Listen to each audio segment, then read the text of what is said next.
I didn't start it. Okay, here we go.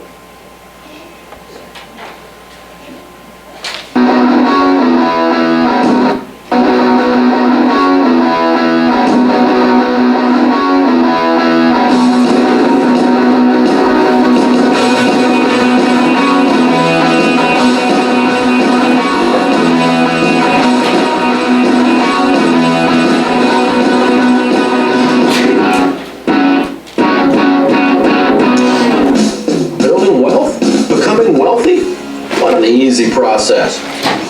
How many think that's true? How many think it's even possible to become wealthy? Did you know that 8 out of 10 millionaires in this country are first generation rich? That means they started with nothing and they did it themselves. Building wealth is simple. Start early. Put the money in the right places and watch it grow. How about college?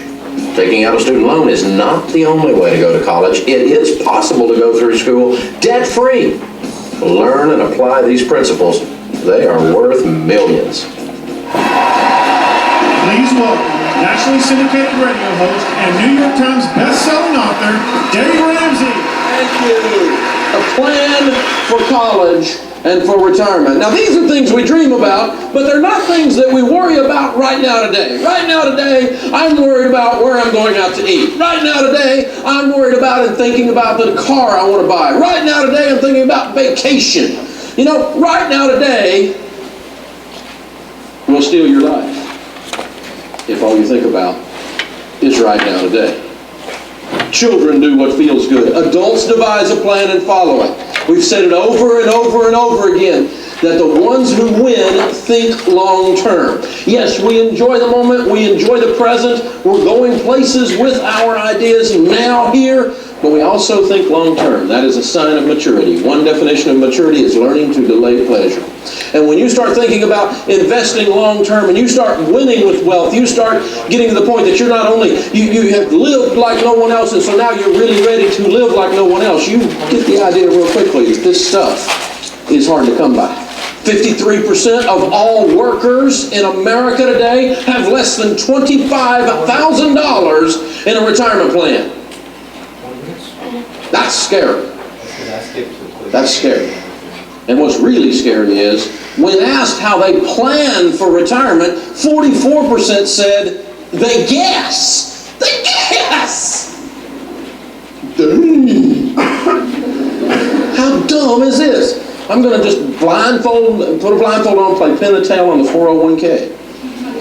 This is a really dumb idea. And that's why 53% have less than $25,000. Because they guessed. Begin with retirement and college funding, which falls within your long-term wealth building. This is what you've got to think about. You start, remember, baby step 1 is what?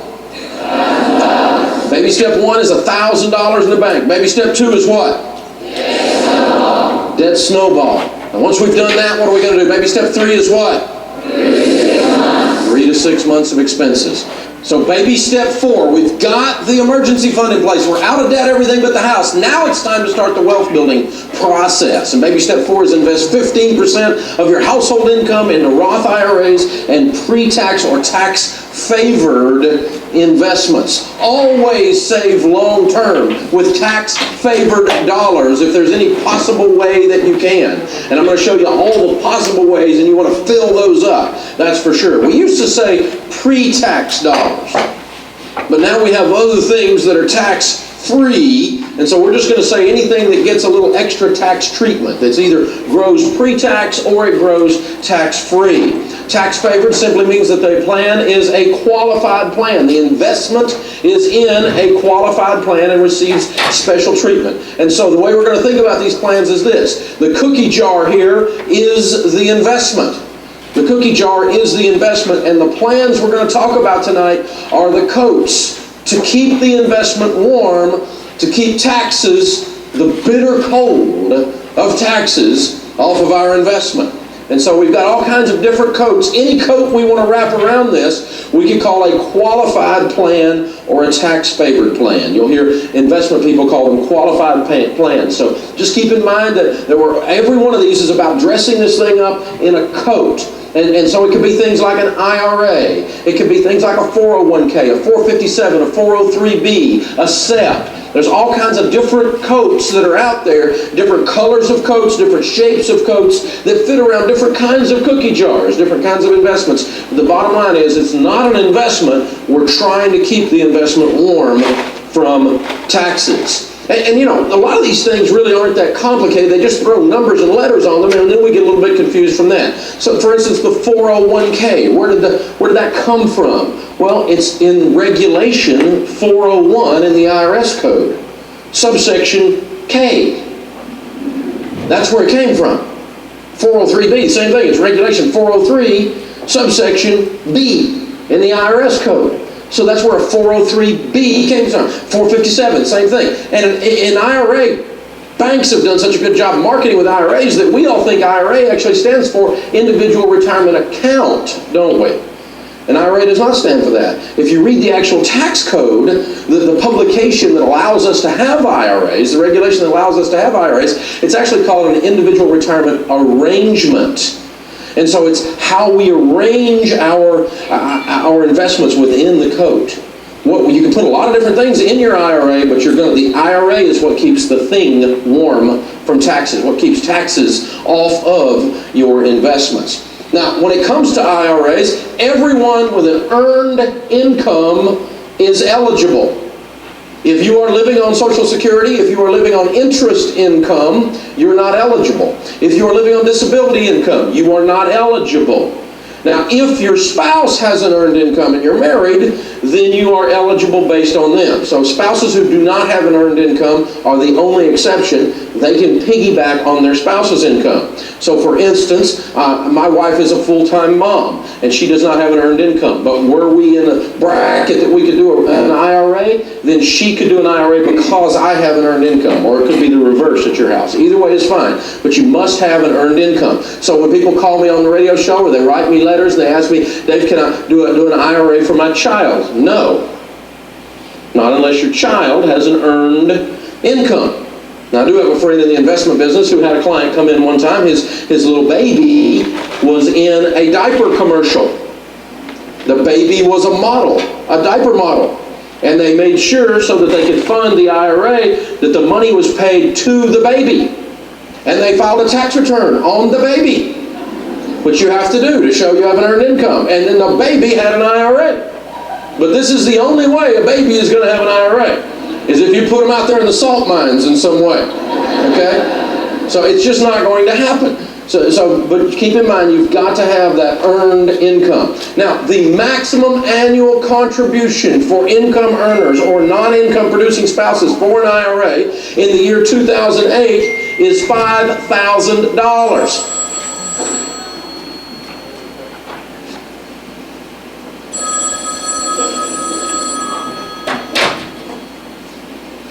Hello? It's the government. Yes, sir. They've changed the law again. Or probably by the time you see this DVD, it will have been changed. So about the time we get these things recorded, they wipe out all the tax laws and start again. And so here's the deal. Right now, that is the truth. $5,000 for the year 2008 is accurate. It may change before we get this thing printed.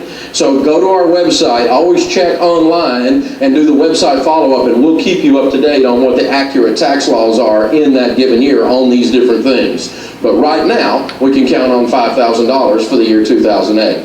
Now, remember, an IRA is not a type of an investment at a bank. An IRA is the coat that protects the investment wherever you do it. A Roth IRA is when you get money handed to you and you save it into your accounts. An investment that will save you money now and get you more in the future. A Roth IRA is something that comes from the IRS that apparently helps you out with some of your income. Oh no!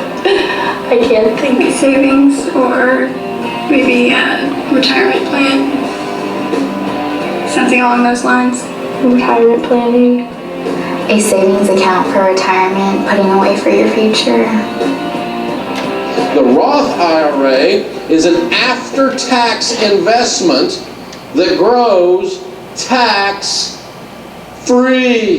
That grows tax-free. This is a big word when it comes to taxes. And I'm going to show you over and over and over again why this is a big word. It's very, very important to remember this about the Roth IRA. If you save like we teach, and you're doing investing like we teach, you have the emergency fund in place first, you have your debt's gone, everything but your house in baby step 2, then you're able to put enough into a good Roth IRA, or into an IRA, or into a 401k that you're going to end up with so much money that you're going to want some tax-free in your mix. For sure, the Roth IRA is definitely going to be the way to go. I love the Roth IRA because it has more choices. There's all kinds of different things you can do with it. Now think about this. If I save up in an IRA and I invest, or I save up in a 401k and I invest, and there's $4 million in there at retirement. In a traditional IRA, I didn't pay taxes on the money that I put in, but I do pay taxes on it as I take it out, right? Right. Say right. Okay, so if I have $4 million in a traditional IRA or in a 401k and I take that out over time or all at once, I'm going to pay about 1/4 of that in taxes, or about $1 million. Does that make sense? If it's tax-free, then that's $1 million difference in a regular IRA and a Roth IRA, putting the same amount in and growing it to the same amount. So I've got $4 million here at retirement. I'm either going to pay taxes on it or I'm not. Now, you may have saved some taxes along the way by taking the tax deduction on the traditional, but it will not even come close to offsetting the taxes that you pay off the back end. So the Roth IRA is one of my favorites. It gives you more choices, and you're likely to be in a higher bracket at retirement. If you have a big pile of money that all starts to come out from under these things at once at retirement, you very well may have more income at retirement if you do what I teach than you do now. And so you very well could be in a higher bracket. So having a bunch of it in a Roth covering where it's tax-free is a great idea. Of course, you're also investing more. What do you mean? Well, let's think about this. If I invest pre-tax $1,000, or $5,000, the maximum for 2008. If I invest $5,000 pre-tax, that's different than investing $5,000 after tax, because it takes more than $5,000 to get home with $5,000 after tax, right? It would take like $6,000 to get home with $5,000. And so it is as if you have invested $6,000, is the way the math ends up working out. You invested $5,000 over here, but you got to pay taxes off the back end. Here, you invest $6,000, but you got no taxes off the back end. So it's kind of forcing you, if you're maxing everything out, to invest more. So you end up investing more with the Roth, which is yet another reason I like it. And of course, it has tons and tons and tons of flexibility. After you've had the thing open for 5 years, and you can take out withdrawals 100% of your Roth IRA into these conditions. If you're over 59 and a half, of course you can. If there's death or disability, you can. And if you want to do a first-time home purchase, you can take out a max of $10,000. I strongly recommend against that one. Okay, but once you're 59 and a half, or with death and disability, you've got all kinds of things you can do with this.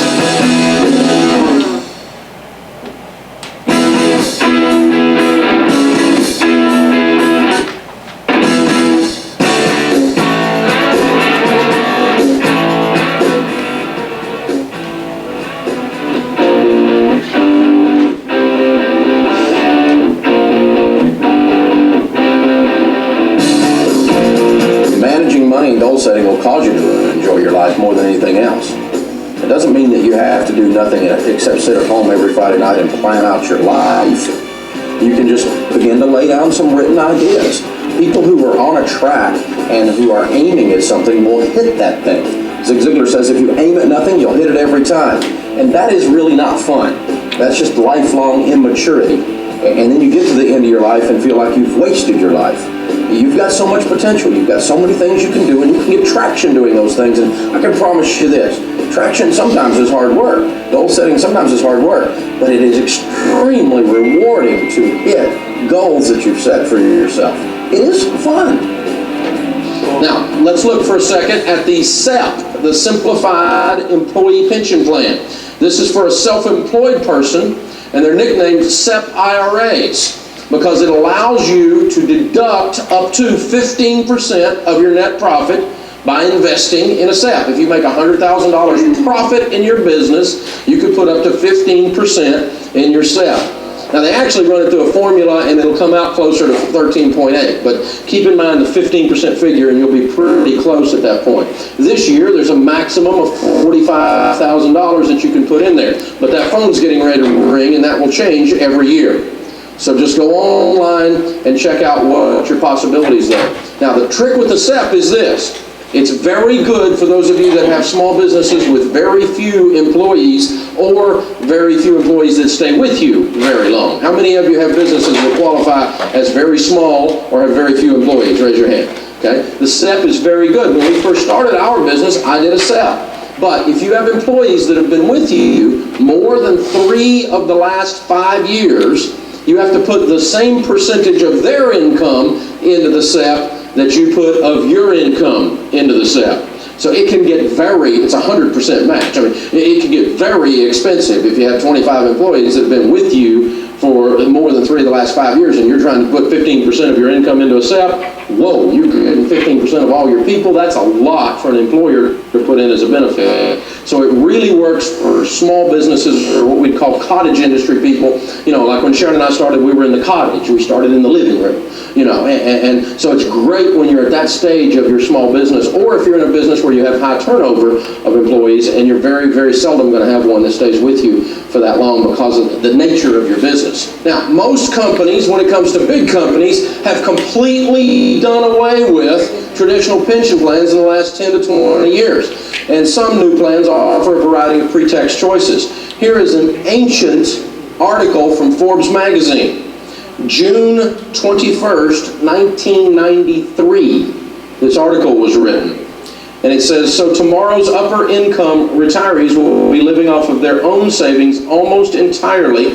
For most people, those savings are distressingly scant. Listen to this. Some 60,000 traditional pension plans closed in the past decade. That's the decade prior to 1993.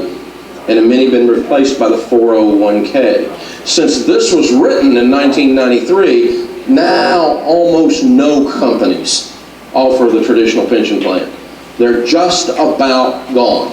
There's all kinds of problems with them to start with, and I'm not trying to scare you or something, but the days of you working somewhere 45 years and just working at the company, and the company puts in your retirement for you, and then when you retire, they just give you a check, and you put nothing in other than your sweat working at that company, those days are just about completely gone. Very, very few of you in here will experience the traditional pension as receiving it. And so what it has been replaced by is the self-funded and matching type plans like the 401ks. 401k is like a plan that you have to where you can build over a certain amount of time to where you have enough income at the end of your thing to have fun for like retirement and things. A 401k is a savings account for retirement. I think that a 401k is a savings, a retirement plan. A 401k is where you save money for. A 401k is a type of investment. The beautiful thing about the 401k is it's yours. So the pension plan is an asset of the company. If the company goes broke, you can lose your pension. If the company goes broke with a 401k, you don't lose anything. It's your money. It's not on their books. It's not even, they don't even show it on their balance sheet. It's your money. They in no way at any point take any kind of legal ownership. It doesn't get tied up in bankruptcy or anything. It's totally portable. It's a standalone system. So it's much, much safer for you in a volatile corporate world that we live in to have a 401k. That's the good news. The bad news is if you put nothing in a 401k, you know what's in there? Nothing, yeah. And so you got to pay attention to this lesson and do this stuff. Some companies are now offering the Roth 401k, which is really cool because, again, it grows tax-free. Now, if your company offers a Roth 401k under current regulations, if they match, they cannot match in Roth dollars. They have to match in regular dollars, meaning they're going to match you with pre-tax dollars that you will pay taxes on later. So you're going to kind of have two pieces of your account growing along together. You'll have the Roth piece that's growing tax-free and the matching piece that's growing without taxes until you take it out, like a regular 401k. But I love the Roth. We put it in at our company as soon as we were allowed to.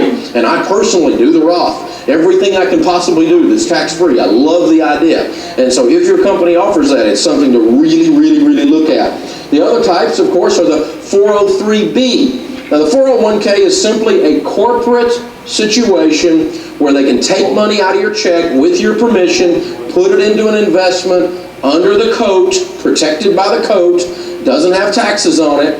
And it's a pre-tax investment with a traditional 401k. And that's all a 401k is. It's for corporations. You cannot take money out of your 401k without huge penalties and taxes until you're 59 and a half, and you can't take money out at all while you work at that company. You're stuck in it. You're in that plan while you work at that company. It's very restrictive. That's okay because you're thinking long-term anyway. It's not a bad thing. Then there's the 403b, which is the kissing cousin to the 401k.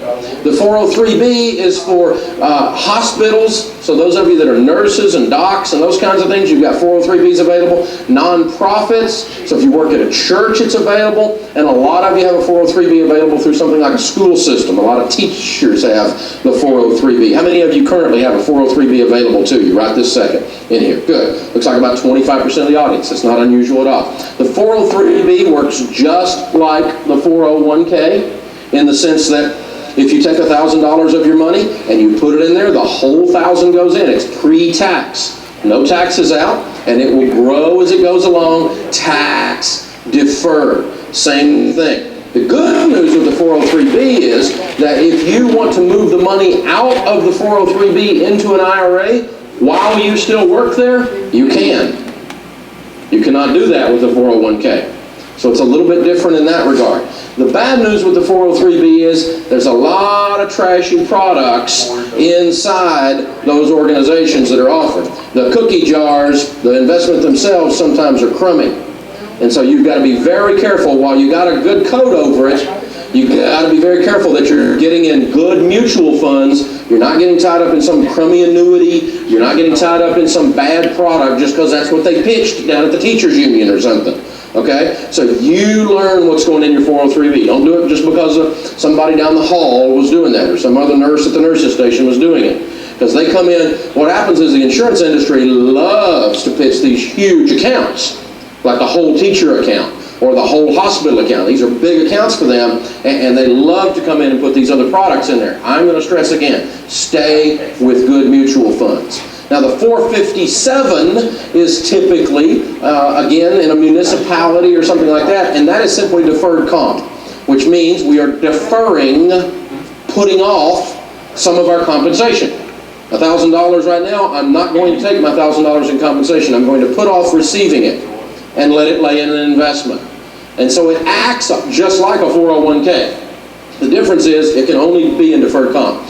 With a 403b or a 401k, this is starting to get dizzy, isn't it? With a 403b or a 401k, when you leave, you can roll it to an IRA. With a 457, you can't.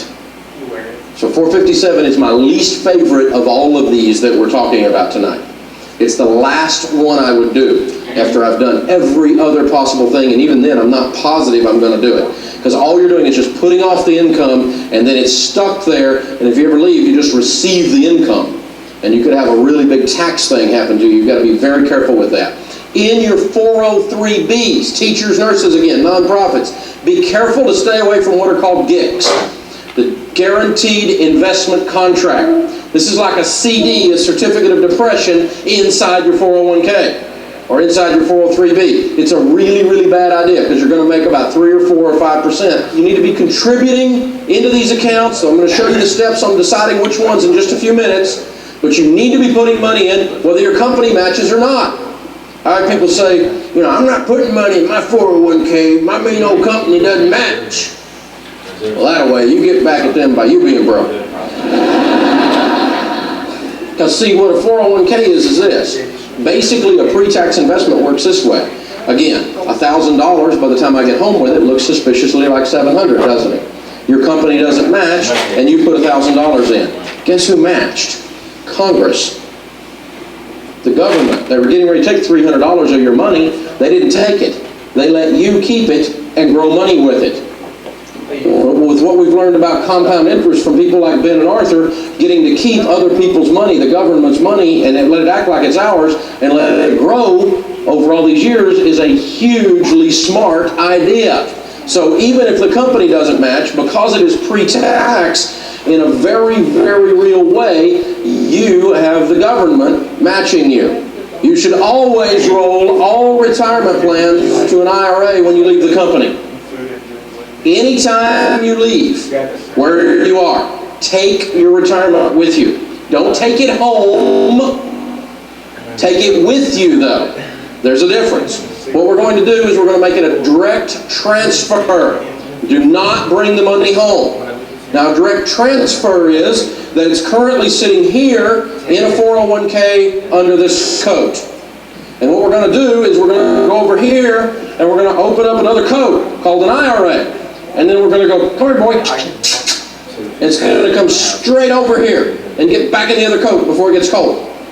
All right? That's a direct transfer. It's going to jump from the 401k to the IRA. And the way you do that is you simply fill out a form called a direct transfer form. How novel is that? And we fill that out, and the mutual fund company then transfers the money from that mutual fund to the mutual fund that you select over here. There's no withholding needed. There's nothing taken out for taxes, and you have no taxes due. And the reason you take your 401k money with you when you leave is over here I've got 8,000 mutual funds to choose from. In my 401k I probably have 10 or 12, right? Say right. So I have more choices over here. The other thing is I got more control because it's not stuck in a company I don't work for anymore. I don't have to deal with their HR department or anything else to get my money. It's over here. I'm getting the statement at the house. It's totally under my control. I can watch what's going on. I can move it if I want to move it, and those kinds of things. Now, if you make the mistake, instead of taking it as a direct transfer, and you try to bring that money home, and then you go, oh, I should have put it in there, you're going to find they held 20% out. And so if you got $100,000 in there, they're going to send you a check for 80. But you got 60 days to put 100 in here. You only got 80. I got a $20,000 problem. I just set myself up to have all kinds of penalties and taxes on that $20,000 that was withheld because you took it home before you put it in there. Don't do that. It's a direct transfer rollover. It goes directly from your 401k into an IRA, and you keep control of your money that way. Now, when should I do a Roth IRA in my rollover? If I take my money out of my 401k and I move it over here to an IRA, I can, with a couple of steps, make that a Roth IRA rather than a regular IRA.